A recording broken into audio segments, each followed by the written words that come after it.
Bollywood silver screen presenting rise of damned. इस कहानी की शुरुआत में आसमान में चांद को दिखाया जाता है जिस पर ग्रहण लग रहा होता है। जहां आसमान में चांद पर ग्रहण लग रहा है वहीं धरती पर एक आदमी को दिखाया जाता है जो खुदाई कर रहा होता है और खोदते खोदते वो एक ऐसा दरवाज़ा खोल देता है जो उसे नहीं खोलना चाहिए था।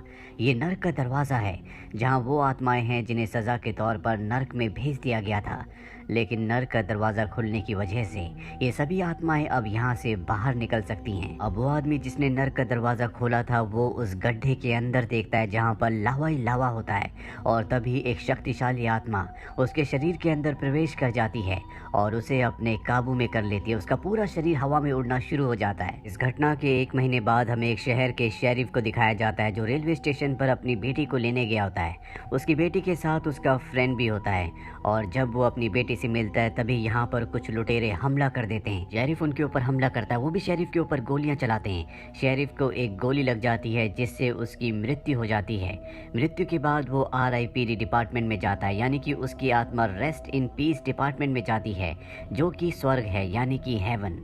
हेवन की जो गेट कीपर होती है वो जब शेरिफ के बारे में पढ़ती है तो उसे पता चलता है कि उसने बहुत अच्छे काम किए हैं। वो एक शेरिफ यानी कि पुलिस वाला था, इसीलिए वो उसे बताती है कि आज से 1 महीने पहले हेल का दरवाज़ा खुल गया था जिस वजह से वहाँ पर जितनी भी आत्माएं सज़ा काट रही थी, जितनी भी आत्माएं कैद थी, वो सब की सब आज़ाद हो गई और अब वो अर्थ पर इंसानों के अंदर प्रवेश कर चुकी है और उन्हें अपने हिसाब से कंट्रोल करती है।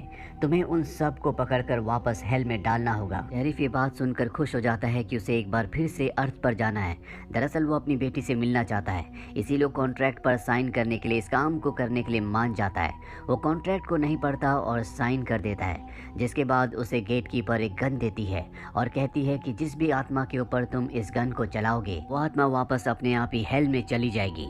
इसके बाद उसे अर्थ पर भेज दिया जाता है। जब वो अर्थ पर पहुंचता है तो जेनी नाम की एक लड़की उसे मिलती है जो उसका इस काम में साथ देगी और अब ये दोनों इस काम को अंजाम देने के लिए निकल पड़ते हैं। वहीं दूसरी तरफ टाउन में दिखाया जाता है जहाँ पर कुछ लुटेरे हैं तो एक बैंक के अंदर जबरदस्ती घुस जाते हैं, लेकिन वो वहाँ से पैसे नहीं चुराते बल्कि आदमियों को पकड़कर अपने साथ ले जाते हैं। वहीं शेरिफ को दिखाया जाता है जो जेनी के साथ अपने घर तक पहुंच जाता है।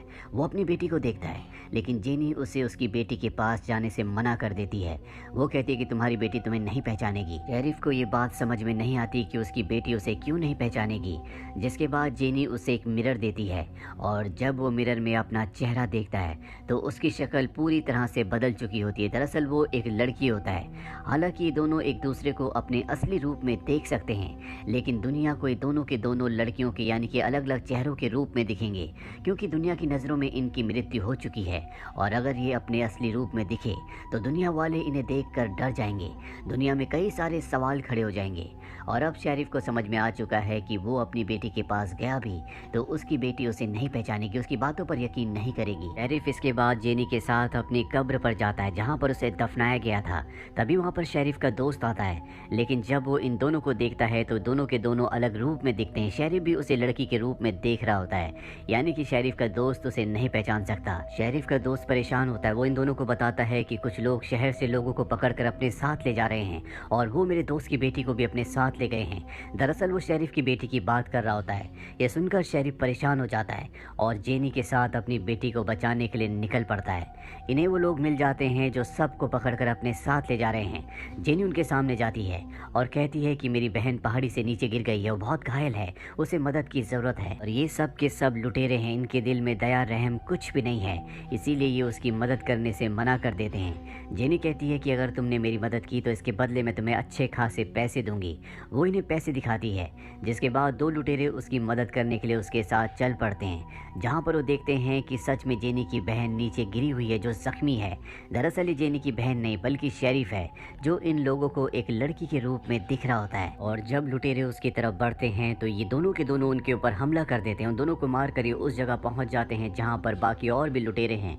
ये उनके ऊपर भी चुपके से हमला कर देते हैं। अब जिस केज के अंदर सब के सब कैद होते हैं उस केज का ये लॉक खोलने की कोशिश करते हैं, लेकिन इनसे लॉक नहीं खुलता। जेनी के पास एक पानी होता है जो कि पवित्र पानी है। केज के अंदर बैठे एक आदमी के ऊपर वो उस पानी को फेंक देती है। उसके शरीर में गोल निशान बन जाता है और ये गोल निशान उन लोगों के शरीर में होता है जिनके अंदर बुरी आत्माओं ने अपना कब्जा कर रखा है। वो आत्माएं जो हेल से भाग गई हैं। अब पवित्र पानी गिरने के बाद उस लड़के के अंदर से बुरी आत्माएं बाहर निकलना शुरू हो जाती है और पूरे के पूरे केज के अंदर फैल जाती हैं, जिससे केज टूट जाता है, सब आज़ाद हो जाते हैं। लेकिन अब इनके सामने नर्क से भागी हुई बुरी आत्माएं हैं। इससे पहले कि वो इन्हें मार दी, शेरिफ अपनी गन निकालता है जो उसे स्वर्ग के गेटकीपर ने दी थी और उस पर चला देता है, जिससे वापस अपनी जगह यानी कि नर्क में पहुंच जाती है। यहाँ पर इन्हें एक लड़का मिलता है जिसका नाम स्लिम होता है। इसके अंदर भी बुरी आत्माएं हैं। शेरिफ उसे गोली मारने वाला होता है, लेकिन जिनी उसे रोकती है। स्लिम बताता है कि मैं जानता हूँ कि मेरे अंदर बुरी आत्मा है, लेकिन मैं उस आदमी के लिए काम करता हूँ जो हम में सबसे शक्तिशाली है। दरअसल ये उस आदमी की बात कर रहा होता है जिसने गड्ढा खोद कर हेल का दरवाज़ा खोला था, जिसके अंदर सबसे पहले सबसे ताकतवर और सबसे बुरी आत्मा ने एंटर कर लिया था। ये सब के सब उसके लिए काम करते हैं। स्लिम के अंदर जो आत्मा होती है वो शेरिफ को बताती है कि मैं बहुत बड़ा गुनहगार नहीं था, मैं सिर्फ चोरी करता था, मैंने कभी किसी को नहीं मारा, उसके बाद भी मुझे नर्क में भेजा गया, लेकिन अब मैं तुम्हारा साथ देने के लिए तैयार हूँ। शेरिफ कहता है कि ठीक है, और वो उसे उस आदमी का पोस्टर फोटो दिखाता है जो उसकी बेटी को बाकी लोगों के साथ पकड़ कर ले गया था। स्लिम कहता है कि ये भी उसी आदमी के लिए काम करता है जिसके अंदर सबसे ताकतवर आत्मा है, उसे हम मास्टर कहते हैं। ये सब मास्टर के पास लोगों को पकड़ कर ले जाते हैं और वो उन सब जिंदा लोगों को हेल के उसी दरवाजे के पास छोड़ देता है जिस दरवाजे को उसने खोला था। उसका मकसद क्या है किसी को कुछ नहीं पता। और अब शेरिफ स्लिम के हाथ बांधकर उसके मुंह को ढककर अपने घोड़े के पीछे खींचता हुआ पास ही के एक टाउन में जाता है जहाँ पर इन्हें बहुत कम लोग दिखते हैं। ये इस टाउन के मेयर के होटल में जाते हैं जो इन्हें होटल में कमरा देने से मना कर देता है, लेकिन इनके पास गन होती है जिसे देखने के बाद मेयर इन्हें कमरा दे देता है। यहाँ पर ये दोनों के दोनों एक लेडी से पूछते हैं कि यहाँ के सारे लोग कहाँ चले गए। वो बताती है कि मेयर ने कहा था कि पास ही में एक गुफा है जिसके अंदर काम करने पर सबको बहुत पैसे दिए जाएंगे। सब के सब वहाँ काम करने चले गए, लेकिन लौट कर वापस कोई नहीं आया। और अब शेरिफ और जेनी तय करते हैं कि ये उस गुफा में देखने के लिए जाएंगे। ये स्लिम को कमरे में बांध कर निकल जाते हैं क्योंकि स्लिम के ऊपर इन्हें बिल्कुल भी भरोसा नहीं है। रास्ते में इन्हें एक आदमी मिलता है जिसने अपने मुंह पर मास्क पहना होता है, उसके हाथ बंधे होते हैं और वो इन दोनों को बताता है यहाँ से कुछ दूर एक सुरंग के अंदर जमीन में एक बहुत गहरा गड्ढा हो गया है जहाँ से जहरीली गैस निकल रही है। वहाँ पर एक आदमी है जिसने मुझे मास्क दिया था और कहा था कि सुरंग के अंदर बहुत सारा सोना है, जिसके बाद सब के सब वहाँ पर काम करने के लिए चले गए, लेकिन वहाँ पर क्या है किसी को कुछ नहीं पता। दरअसल ये उसी आदमी की बात कर रहा होता है जिसके अंदर सबसे पहले आत्मा गई थी, जिसने नर्क का दरवाजा खोला था, जिसे सब मास्टर कहते हैं, और नर्क का दरवाजा भी इसी टाउन में है। तभी मास्टर के कुछ लोग यहाँ पर आ जाते हैं और इनके ऊपर हमला करके इन्हें अपने साथ ले जाते हैं। इन सबको जेल के अंदर बंद कर दिया जाता है। यहाँ पर इनके पास एक लड़की इनसे मिलने के लिए आती है जो इन्हीं की तरह स्वर्ग से इनसे पहले आई थी, जिसके पास उसी तरह के हथियार थे जिस तरह के शेरिफ को कीपर ने दिए थे। इसने अपने हथियार छुपा दिए थे जो मास्टर को मिल गए और इसी वजह से मास्टर सबसे शक्तिशाली होता है।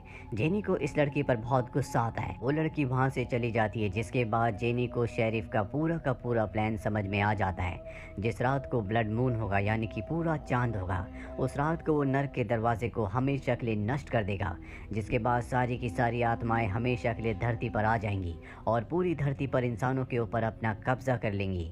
अब यहाँ पर वो लड़का यानी कि स्लिम भी आ जाता है जिसे ये होटल में बंदी बनाकर आ गए थे।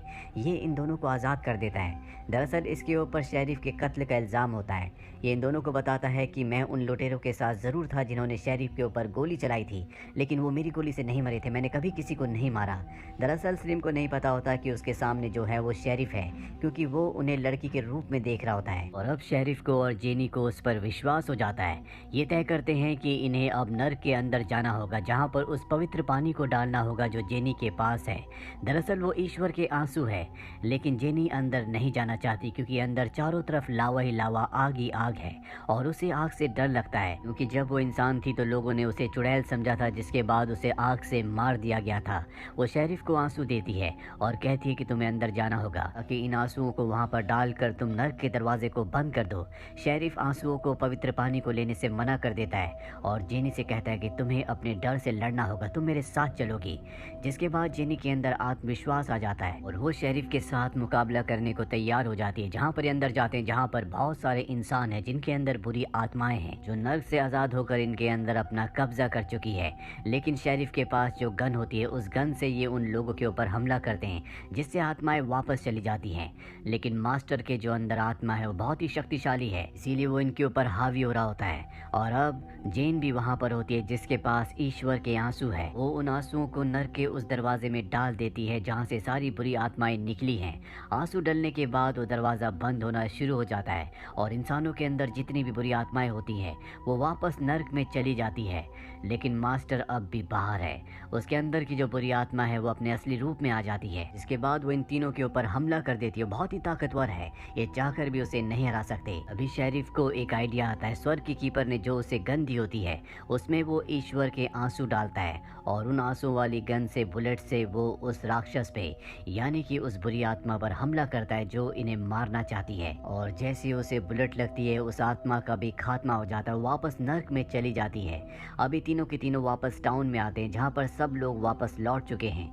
टाउन में एक बार फिर से खुशहाली आ चुकी है। साथ ही टाउन का नया मेयर अब स्लिम को बना दिया जाता है क्योंकि स्लिम ने बहुत अच्छे काम किए थे। पुराना मेयर बिल्कुल अच्छा इंसान नहीं था, वो एक करप्ट इंसान था, वो लोगों में भेदभाव करता था।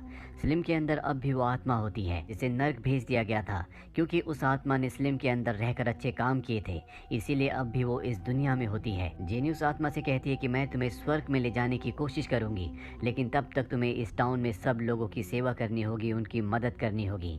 ये कहने के बाद शेरिफ और जेनी दोनों यहाँ से निकल जाते हैं। शेरिफ इसके बाद अपनी बेटी के पास जाता है जिसने अपने दोस्त से शादी कर ली होती है। शेरिफ ये देखकर बहुत खुश होता है, लेकिन उसकी बेटी उसे नहीं पहचान सकती क्योंकि उसकी बेटी उसे एक औरत के रूप में देख रही होती है। हालांकि शेरिफ उसे बताने की भी कोशिश करता है लेकिन इसका कोई फायदा नहीं है।